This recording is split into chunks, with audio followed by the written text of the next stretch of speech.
Maraming pinapahalagahan ang tao. Maraming inuuna. Many priorities occupy front seats in our lives. At meron tayong nalilimutan at yung kuminsan ay ating dapat alalahanin, happiness naman. Yan ang pamagat ng ating pag-aaral. Make room for happiness in spite of your many prerogatives and priorities. Salamat, Panginoon, dahil kami ay mahal nyo at gusto nyo kaming maging masaya. We thank you, Father, that you are concerned about us and you want us to be happy, to be fulfilled, to have a fruitful, meaningful life. At sa pag-aaral namin ng iyong kalooban, Panginoon, pagkalooban nyo kami ng karunungan kayo maunawa, masundan, at ng aming makamit ang plano nyo para sa amin. We ask you to teach us. Hold us by the hand and guide us through life. At ngayon, Panginoon, nang hinalangin namin, kayo po ang maging tagapagsalita, kayo ang mangaral, gamitin nyo lang ang inyong lingkod, ngunit tinig nyo ang nais naming marinig at sundin. Bless your people, lift up your holy name, and we praise and thank you in the name of your Son, Jesus. Amen. People expend their energies, their time, their lives on many issues like survival. Inuubos at ginugugol ng tao ang kanyang lakas para lang mabuhay. Trying to live, maghanap buhay, o kaya people expend their lives on duty. Mga I must, mga kailangan kong gawin kahit hindi ko gusto, hindi masarap sa akin, pero dapat. People expend their lives on career sometimes, on mga issues that I should become, I should be like this, I should achieve this and that. And some people expend their lives on pride. Mga kailangang patunayan, abutin, may mga dapat higitan. And yet many others expend their lives on gathering treasures. Habang buhay at walang tigil na pag-iipon, pagpapayaman, pag-iimpok, pagpapalaki ng mga ari-arian. Then people grow old, become less and less mobile, and die. Mabuti kung ganon. Pero meron sa kalagitnaan ng kanilang mga paggawa ng duties, sa pag-survive, sa pag-iimpok, sa pagpapayaman, sa pagpapataas ng achievement, sa pag-intindi sa pride, inaabutan ng kamatayan ng wala sa lugar. At wala sa panahon, batang-bata, hindi pa nagmi-midlife or just in the middle of life, people die. And then you ask yourself, is this what life is all about? Ang buhay lang ba ay para maghanap buhay? Para tuparin ang mga tungkulin? Para i-advance ang karir? Para patabain ang ego? Payamanin ang pride? O magpayaman at patabain ang bulsa? James 4:14. What do you know about tomorrow? How can you be so sure about your life? It is nothing more than a mist that appears for only a while before it disappears. Ano daw ba ang buhay? Ano ba ang katiyakan ng buhay? Para lang daw itong bahagyang usok na sandaling-sandali lamang na nakikita at pagkatapos ay naglalaho rin. Is life really only for and about survival and duty or career or pride or gathering treasures or whatever else you have in mind that preoccupies you right now? Ano ba ang pinagkakaabalahan ng tao, pinag-uubusan ng panahon hanggang makamatayan? Yun lang. Tapos mamamatay na ang tao. How about happiness? Paano naman ang kaligayahan? Life is not just about survival. Wala namang nung mamamatay na ay nagsisising hindi pa siya naghanap buhay. Matthew 6:5, Jesus says, I tell you not to worry about your life, meaning your survival. Don't worry about your having something to eat, drink, or wear. Isn't life more than food or clothing? So Jesus says life is more than just basic needs. It's more than just surviving. Life is more than just survival. People do not live just to survive. Sayang naman yung pinaghalo pa ang Espiritu ng Diyos at ang lupa para magkaroon ng isang taong merong kanyang personalidad, kanyang individual traits, kanyang giftings, talents, para lang mag-survive. Tapos mamamatay na rin, wala nang nangyari, wala nang na-achieve, walang kahulugan. The people of God should go beyond survival issues as soon as possible and be able to focus on the essence of life. Nakakalungkot na maraming tao, mamamatay na lang sa katandaan, survival pa rin ang issue. Paano pa rin magkaroon ng food, drink, and shelter? That's why we should always work early, work hard enough to graduate from grinding poverty as soon as possible, to be able to transcend survival levels in spite of the many needs of life, to make room for higher pursuits. Nakakalungkot ang mga buhay na wala nang ibang narating, naabot, naunawa, nagawa, kundi maghanap buhay na lang, isang kahig, isang tuka, at pagkatapos kamatayan na yon. Hindi ganun ang kalooban ng Diyos. Kaya kalaban ng mga anak ng Diyos ang karukhaan. Dapat mapagtagumpayan, malampasan sa pamamagitan ng pagsisikap, pananalangin sa Panginoon, at pagtuklas sa mga ibinigay niya sa ating mga likas na talino at kalakasan upang ito'y magamit para tayo makapaghanap buhay, malampasan ang basic needs at makagraduate sa mas matataas na kahulugan ng buhay. Life is not just about duty. Wala namang mamamatay na at naghihingalo, nagsisising, hindi pa siya tumanggap ng mas maraming responsibilidad, mas maraming duty sa buhay. Matthew 8:21-22, about a man who was so concerned with duty. Another disciple said to Jesus, "Lord, let me wait till I bury my father." Jesus answered, "Come with me, and let the dead bury their dead." This is a very, very clear importance that Jesus attached to your freedom from responsibility. Para sa atin, lalo yung tayong mga taga-silangan tulad ng mga Israelites, napakahalaga na mailibing natin ang magulang natin, mailibing natin ang mga mahal natin sa buhay, na isang sagisag ng mga tungkulin, pananagutan sa kapwa, pag-aalaga, pagtingin sa ikabubuti ng mga mahal natin sa buhay. Pero sa kabila nun, sinabi ng Panginoon, nung may niyayaya siyang sumama sa kanya, at sabi, "Saka na po ililibing ko pa ang tatay ko eh." Sabi, hayaan mo na yung mga patay ang maglibing sa patay, ang aasikasuhin natin ay ang mga buhay, sumama ka na sa akin, ngayon na. Hindi naman siya tinuruan na maging walang utang na loob sa magulang o maging walang kwentang tao, pero ipinapakita ni Jesus, hindi ka lang nabubuhay para sa ganyan mga domestic duties. Hindi ba napakarami mga tao hindi na nakagraduate sa domestic duties? Nag-alaga na ng anak, pagkatapos mag-aalaga pa ng apo hanggang kamatayan na, hindi na lumaya kahit kailan. Kaya napakahirap ng mga anak na hindi nagpapakatino. Maaaksidente ka, makukulong ka, o magkakaroon ka ng permanente kapansanan dahil sa kapabayaan. Tapos ang magulang mo hindi nag-graduate ng pag-aalaga sa'yo, hanggang pagtanda mo, alagain ka pa rin. Kailan pa sila makakagawa na ibang bagay? Kaya sabi ni Lord, dapat lumampas ka sa mga ganyang tungkulin. May iba pang dahilan kung bakit ka nabubuhay. Hindi naman ibig sabing talikuran natin ating mga tungkulin, pero gawin na agad, tapusin na, at turuan ang lahat ng kasama natin na maging responsable din para hindi ka naman laging ikaw na lang ng ikaw nakatali sa duty na wala ka nang magawa na iba pa. People should be able to do their duties, then go beyond just doing their duties, to graduate from duties to higher meanings of life. People should be able to focus most of their lives on what is truly meaningful to them. Hindi what is meaningful to their community, to their family, to their loved one, na natali na lang sila doon, na parang wala silang sariling buhay, sariling espiritu, at sariling pagtawag ng Panginoon sa kanila. Meaning not to others, but meaning, and not to people's expectations and impositions, but to be able to attach meaning to your life according to what life means to you. What is important to you after you have done your duties to others. So be free from duties, from so many commitments and so many entanglements, as much as and as soon as possible. Do your duty, then move on.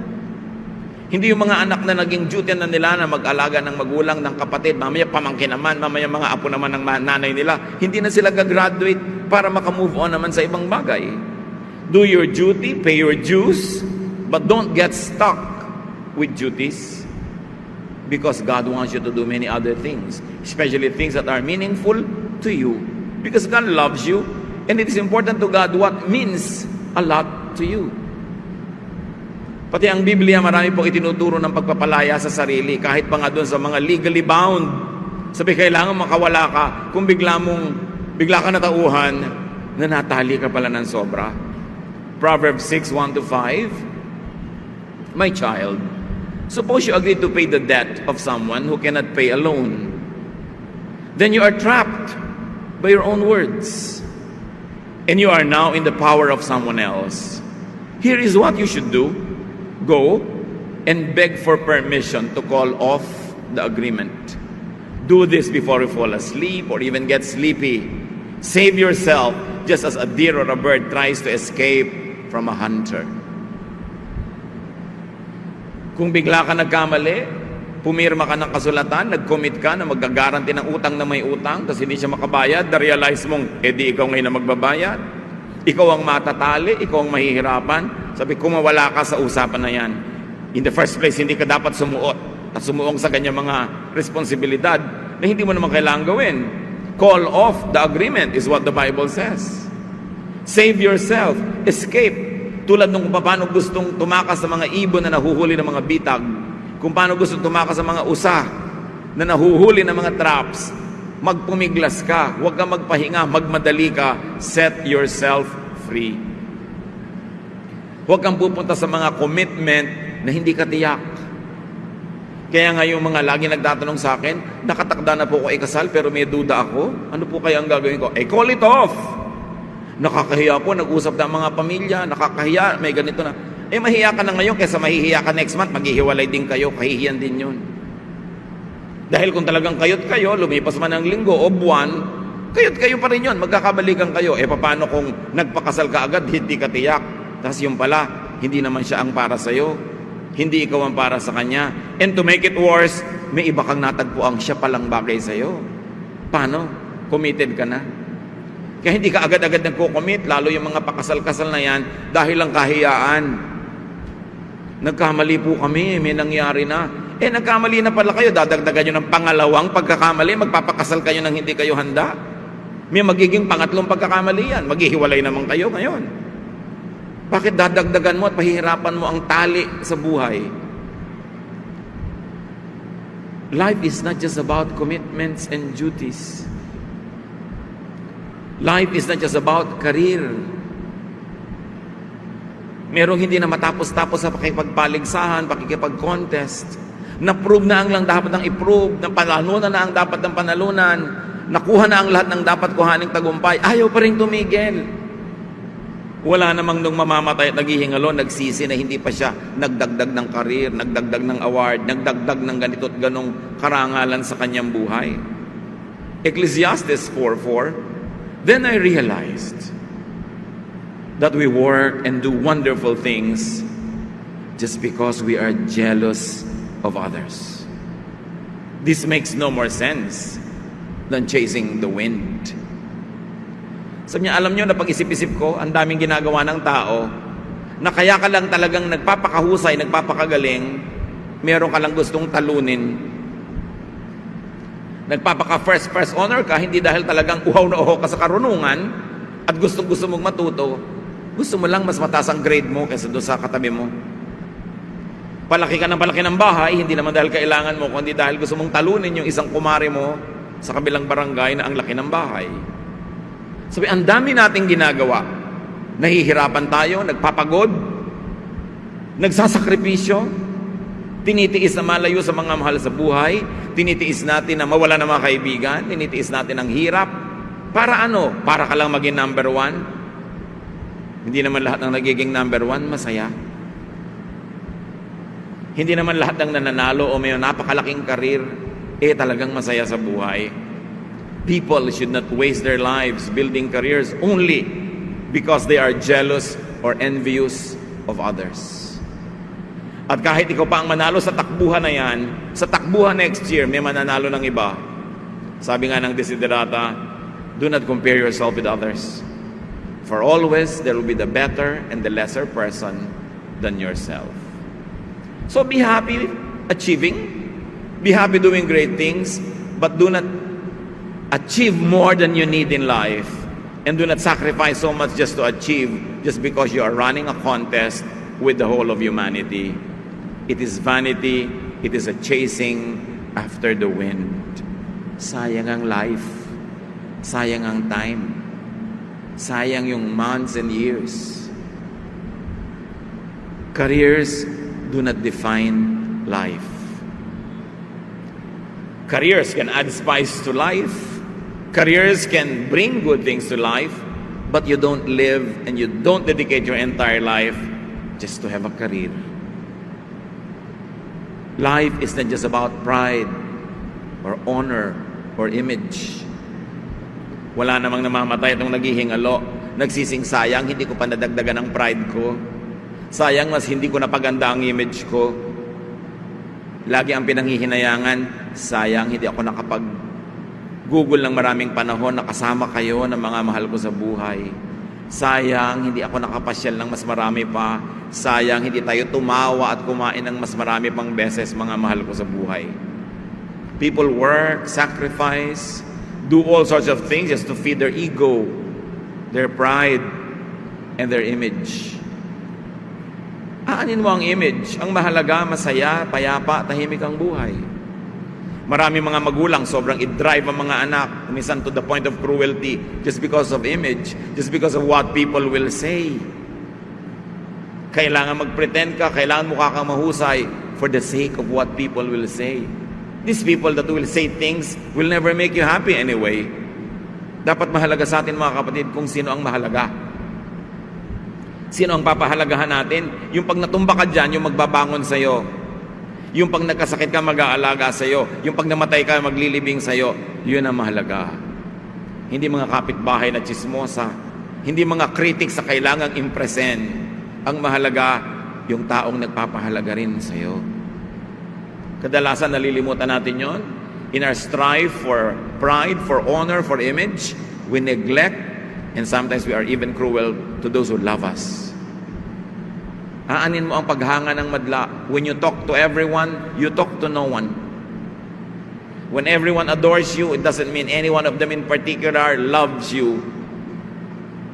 Kaya dapat pinapahalagahan natin. Bakit? Again, sayang ang panahon. Sayang ang buhay. What is life? Sabi sa Bible, 70 years.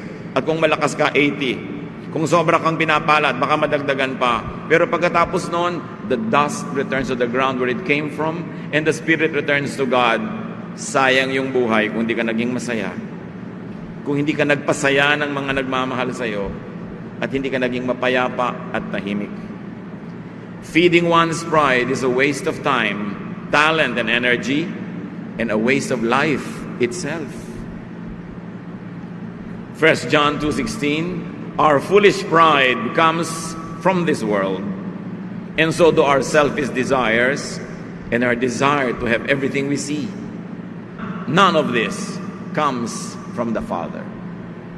Sabi lahat ng ito yung mga kahangalan lamang. Mga paghahangad na nanggagaling lang dito sa lupa, hindi ito nanggagaling sa langit.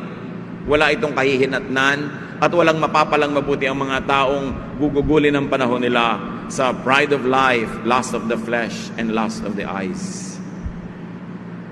Life is not just about gathering treasures. Up to a point, it is important to have treasure. Pero dapat alam natin kung hanggang saan lang ang necessary, because every treasure we add to our lives, sometimes ang mahal ng bayad. We pay with time, we pay with talent, we pay with other treasures, and most of the time we pay with relationships. Na sa pagpapayaman, kumisan ang nasa-sacrifice, aking pakikipagmabutihan sa kapwa. Sabi ng Panginoong Jesus sa Matthew 6:19, don't store up treasures on earth. Moths and rust can destroy them, and thieves can break in and steal them. Sa isang iglap, lahat ng iniipon mo pwedeng manakaw, pwedeng masunog, pwedeng bahain, pwedeng matabunan ng lahar. Ang daming dilubyo na pwede mangyari sa iniipong kayamanan. Hindi naman sinasabing huwag kang magkaroon ng sobra, pero huwag kang magpakasobra-sobra sa paghanap ng sobra dahil maraming masasakripisyo sa buhay. There is no need to expend energy gathering more than what one needs. Never try to satisfy your wants. You can never do that. Your needs, that's all right. Exodus 16, 15 to 20. Nung nasa disyerto ang mga Israelita, wala silang pagkain, nagpapaulan ng tinapay ang Diyos mula sa langit. Ang sabi ni Moses, mangolekta kayo pero yung kailangan nyo lang, huwag kayong magkukolekta ng sobra. The people had never seen anything like this and they started asking each other, what is it? Moses answered, this is the bread that the Lord has given you to eat. And He orders you to gather about 2 quarts for each person in your family. That should be more than enough. They did as they were told. Some gathered more and some gathered less according to their needs, and none was left over. Moses told them not to keep any overnight. Some of them disobeyed. But the next morning, what they kept was stinking and full of worms, and Moses was angry. Napakaganda ng lesson ito eh. Nagpapaulan ng Diyos ng tinapay sa disyerto. Pinapatunayan niya na mahal niya ang mga tao at ibibigay niya ang kailangan. Sabi ni Jesus, sabi ni Moses, kada tao sa inyong pamilya, ganito lang ang toka, ganito lang ang takal na dapat niyong kolektahin para sa isang araw lang. Huwag kayong magtatabi ng sobra sa gabi para kinabukasan. Ang gusto kasi ng Panginoon, ibigay sa iyo yung kailangan mo kung kailan mo kailangan, hindi yung nakareserba. Dahil mamaya, hindi ka na sa Panginoon umaasa, doon ka na sa nakareserba umaasa. Yung iba ng daya, nangolekta sila ng kailangan nila maghapon, plus sobra para bukas. Kinabukasan, anong nakita? Inuuod, nabubulok, umamoy, umalingasaw. Nalaman ni Moses, aha, kayo yung mga hindi sumusunod. Sinabi nang yung kailangan nyo lang ang kunin nyo dahil bukas, nandun uli ang Diyos para sa kailangan nyo bukas. Yun ang gusto ni Lord ng magandang relasyon niya sa tao. Interdependence. Or dependence on the side of people. Dependence on God.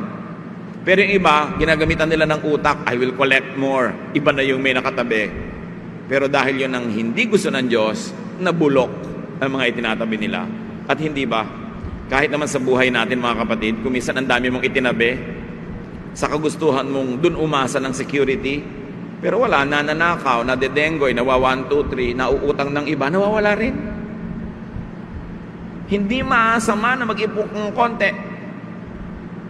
Pero huwag iasa doon ang ating security.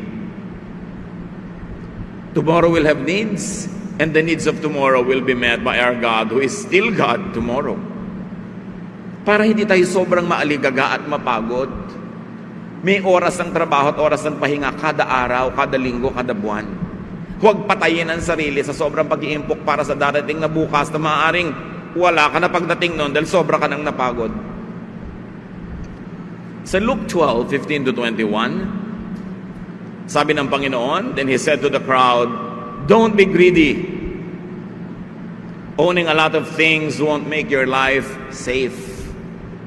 So Jesus told them this story. A rich man's farm produced a big crop. And he said to himself, what can I do? I don't have a place large enough to store everything. Later he said, now I know what I'll do. I'll tear down my barns and build bigger ones where I can store all my grain and other goods. Then I'll say to myself, you have stored up enough good things to last for years to come. Live it up, eat, drink, and enjoy yourself. But God said to him, you fool, tonight you will die. Then who will get what you have stored up? This is what happens to people who store up everything for themselves but are poor in the sight of God. Don't get the lesson wrong. Hindi masama mag-ipon, maglagay ng mga bangan, ng mga storage, pero not at the expense of your spiritual and emotional wealth. Kaya yung tao dito sa kwento, sobrang nag-ipon, nagpalaki ng mga taguan, at sabi niya, wow, makaka-relax ako buong buhay, ang dami ko nang may enjoy na nakatago. Sabi ng Panginoon, you're a fool, because today you will die, tomorrow you will not be around to enjoy what you have worked for. Sobrang inubos mo ang oras mo sa pagtatrabaho, pagpapalaki ng mga taguan mo ng kayamanan, napagod ka ng napagod, pero hindi mo na ma-enjoy ang bunga nun kasi bukas patay ka na. At ito daw ang paningin ng Panginoon sa mga taong walang ginawa kundi pag-ipunan ng tungkol sa kanilang sarili, pero ang totoo nun, sa tingin ng Diyos, napakahirap nila, napakamaralita nila, kahit marami silang material wealth. Poor in the sight of God could mean sinful, unspiritual, but it could also mean deprived of peace, deprived of rest, pleasure, and happiness, which is what Jesus wants for us. Sabi niya, come to me all of you who are tired and heavy laden, I'll give you rest. I'll give you what you need. I'll give you peace. And Solomon, in all his wisdom, says, it's very, very important to enjoy life, to have pleasure, to enjoy life with the ones that you love. And people who don't enjoy life with the ones that they love, people who don't have peace, people who don't have comfort, rest, because they are killing themselves, trying to do their duties, to survive, trying to make wealth, trying to expand their horizons, trying to fill their ego with achievements. Ang tingin ng Panginoon sa mga taong ito, mahirap. Kasi yung tunay na kayamanan na gusto ipagkaloob ng Panginoon, kapayapaan, katahimikan, kasiyahan, kaligayahan, wala sa kanila. So mahirap sila. Kahit mayaman sa material things. Ngayon, kung mayaman ka na sa material things, mayaman ka pa sa spiritual things dahil marunong ka magpahinga, marunong ka magbigay sa kapwa, hindi ka gahaman, hindi ka sobrang umaasa lang sa iyong kayamanan, di mayaman ka both sides of the fence. And this is possible. God can bless you both ways. Just don't be blinded by fear of hunger, by fear of abandonment, because God never leaves us nor forsakes us. Because God is here today, and He's the same yesterday, today, and tomorrow. Living for survival, duty, career, pride, gathering treasures, meaning living for non-essentials, could rob one of what are essential in life, like enjoyment, rest, peace, love, godliness, and happiness.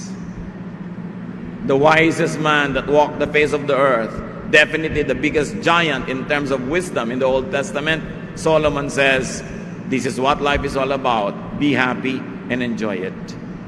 And Jesus, the giant of all time, and definitely the most important character of the New Testament, says, I want to give you rest. Love people. Be in love with life. And this is the same man who was called by the religious establishment as a glutton and a drunkard because always attending dinners. He was having a good time with people, even with sinners. He fellowshiped with them to win them for the kingdom of God. And these are the two great examples of the Old and the New Testament that believers must make their models. Not hermits, not people who always teach us na huwag kumain, magtiis, magdusa, magsakripisyo, magtrabaho to death. These are not the models.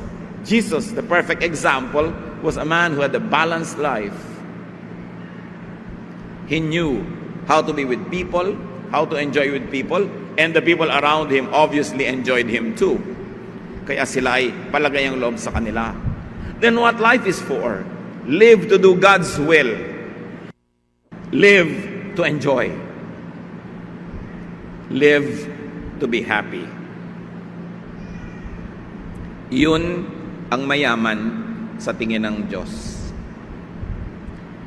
Kahit gaano karami ang pera mo sa bulsa, mabuti kung marami, pero kahit konti o kahit wala, if you are living doing God's will and enjoying life, whatever God gives you, you have contentment and you know how to make much of little, and you live to be happy, you make people around you happy, and you are happy yourself, you are rich. Because God wants you happy. Ecclesiastes 12:13, everything you were taught can be put into a few words. Respect and obey God. This is what life is all about. Now, magkalinawan tayo. Ano bang ibig sabihin ng respect and obey God? Magpenitensya, magtiis, mag-ayuno araw-araw, say no to everything that you want to do, and say yes to everything that is sacrificial and hard and difficult? I don't think so. Because Jesus says in John 10:10, I came so that you may have life and have it abundantly, so that you will have it to the full. In other words, that the will of God through Jesus is that we have a full, abundant life. Sobra kasing nag-glorify sa relihiyon yung laging nagpa-fast, yung laging nagtitiis, laging saying no to physical needs and physical wants. Samantalang Diyos din naman ang nag-design ng ating katawan at siya din ang nag-design ng ating mga needs. So bakit lagi mong sasabihin ng no? Diyos ang nag-design nun. So respect and obedience to God means respecting what is natural in you, what is true in you, and giving your body what it needs and wants, so long as you don't steal it from others. And so long as you don't sell your soul to the devil just to have what you want.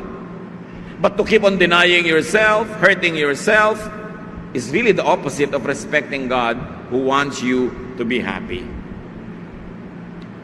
Respect ba sa God yung lagi kang hirap na hirap kahit sinasabi mo pa na sa ministry? Jesus says, come to me and I'll give you rest. My yoke is easy, my burden is light. Ganun tayo kamahal ng Diyos, pati ang pagpapahinga, iniutos niya as one of the 10 commandments para matiyak niya na magpapahinga ang mga tao. Respect for God means resting in the right time. Pero syempre, hindi naman araw-araw rest. 6 days of labor must be broken by a day of rest. God is very good. God is very kind. We've got to get reacquainted with God and His true intention for people. Respect in God's design by being relaxed and rested and at peace. By being happy. Huwag nating masamain ang kasiyahan kasi hindi sadista ang Diyos. Gusto niya tayong masaya. Kaya si Solomon, na pinagkalooban ng pinakamataas na uri ng karunungan, ano ang kanyang centerpiece teaching? Ecclesiastes 8:15. So I think we should get as much out of life as we possibly can. There is nothing better than to enjoy our food and drink and to have a good time. Then we can make it through this troublesome life that God has given us here on earth. Sabi niya, oo, alam naman nating lahat, maraming hirap ang buhay, maraming sakit. May mga mahal ka sa buhay na may sakit, na mamatay, hindi mo natutupad lahat ng pangarap. So ano na lang ang comfort nating mga tao? Let's make do with what is available. Let us enjoy the food and the drink that God gives us. Let's have a good time, because that's how we are fortified and strengthened to face many dark days. Ecclesiastes 7:14, when times are good, you should be cheerful. And when times are bad, think what it means. God makes them both to keep us from knowing what will happen next. So basta may pagkakataong sumaya, magsaya. Huwag sayangin ang pagkakataon. Pagkakataon ng sumaya, may naglilibre, kain. May naghahanda, pumunta ka, mag-enjoy ka. Kasi may mamamatayan din. Pupunta ka rin, mag-aabuloy ka, malulungkot ka, makikipaglibing ka rin. Kaya marambuti na yung maraming baon na kaligayahan sa buhay para may nawi-withdraw ka na happiness in times of sadness, at ang balance mo pa rin dapat, kahit maraming nawi-withdraw, happiness pa rin. Mag-ipon ka ng maraming happiness sa puso. Create good times so you would be happy. Laging mag-imbento ng kasiyahan, basta hindi masama. Hindi nakakasama sa kapwa at sa'yo. Laging pasayahin ang sarili. Do not create bad times. Do not intentionally do things that make you sad. Ang dami niyan. Sa airport, iiyak ka ng mga mahal sa buhay kasi hiwalay yan. Magkakahiwa-hiwalay. Tapos tatanungin mo, sino bang namuwersa sa inyo na mag-abroad? Wala po. Pero meron kaming ambisyon. We need a house. Meron kaming mga plano. Kailangan namin ito. Kailangan namin ng maraming cellphone na iba-ibang kulay. Meron kaming balak. In other words, mapupunta ka dun sa survival, duty, pride, achievement, career. Pero hindi naman talaga sila pinipilit ng Diyos maghiwalay, pero talagang iiyakan ko, takot-takot. Bakit yung ginagawa yan? Malungkot pala kayo. Kailangan po. Gaano katagal yung kailangan? Hanggang ilang taon yan abroad? Hanggang May po. Hanggang May langis. Walang uwian hanggang may langis sa Arabia. Eh di nalungkot ka. Ang tagal-tagal nun. O dumadami yung pera mo, nagkakabahay kayo, pero masaya ba kayo? Tapos uuwi na lang siya kung minsan, nakakahuna, patay na. O uuwi siya, libing na ng mahal sa buhay. Ganun ba yun? Alam natin, meron tayong economic realities. Pero timbangin mo, kapatid, kung sulit yung ibinabayad mong lungkot sa napapala mo para doon sa mga pinag-usapan natin, pinag-uubusan natin ng panahon. Yung mga paghihiwalay at paglalayo na hindi naman kailangan, di self-inflicted na sadness. Kung minsan hindi lang sadness dahil mamaya nararahuyo, na-attract sa iba pag matagal nang wala. Bitterness naman, anger, acrimonious separation, nasisirang mga pamilya.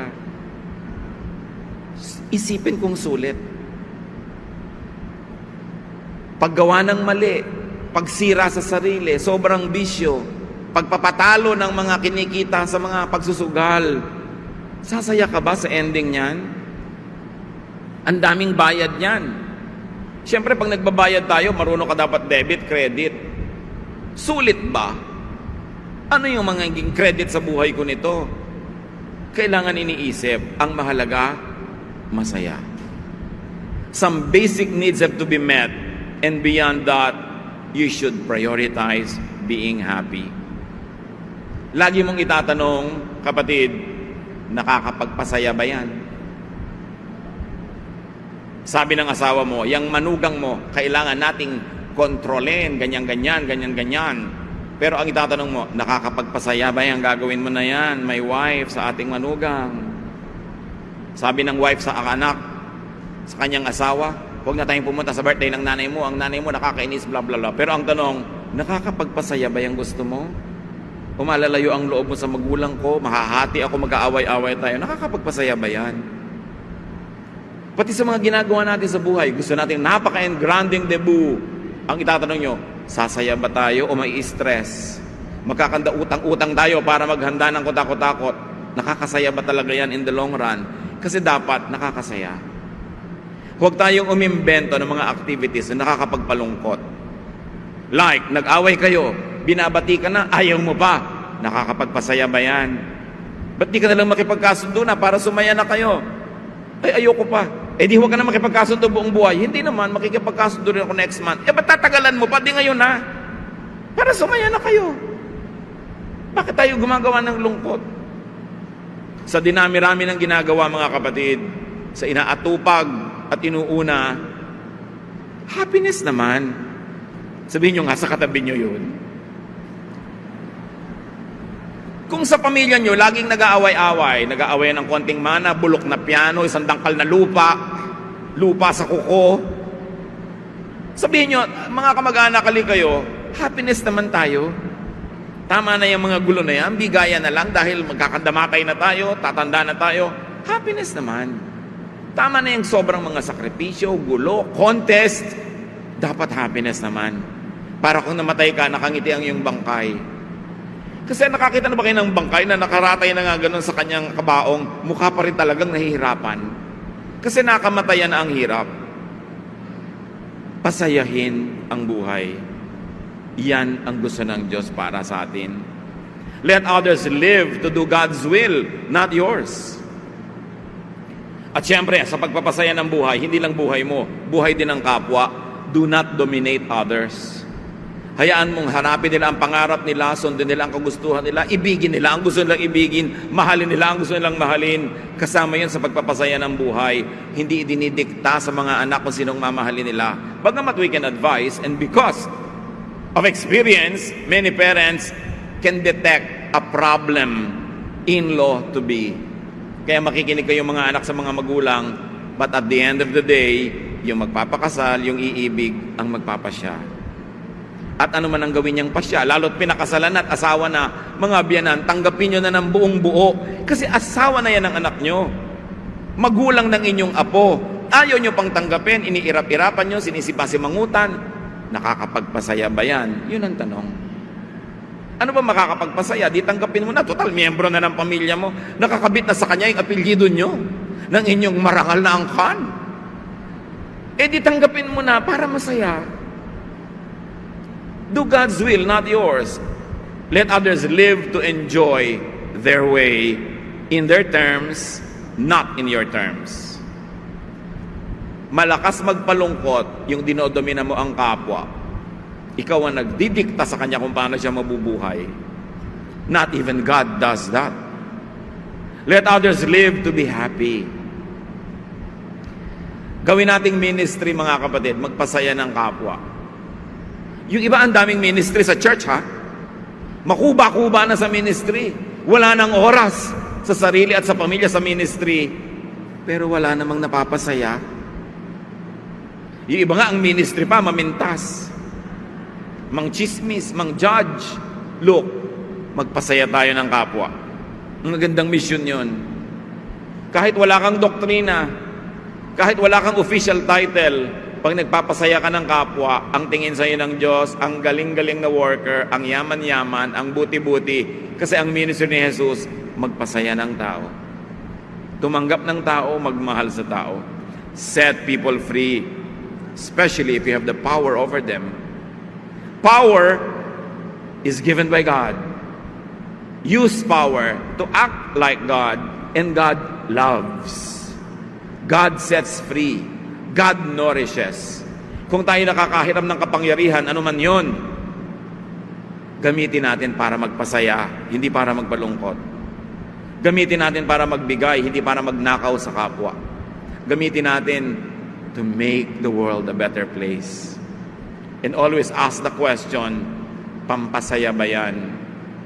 Pag meron kayong tantrum, meron kayong palabas sa buhay, may arte, itanong mo muna sa sarili mo, manalamin kayo kapatid, sabihin nyo, pampasaya ba ang arte mo? Kung hindi, tigilan. Sayang ang buhay. Sayang ang taon, ang buwan, ang linggo, ang araw, ang oras. Kung lungkot, imbes saya ang ating kapiling.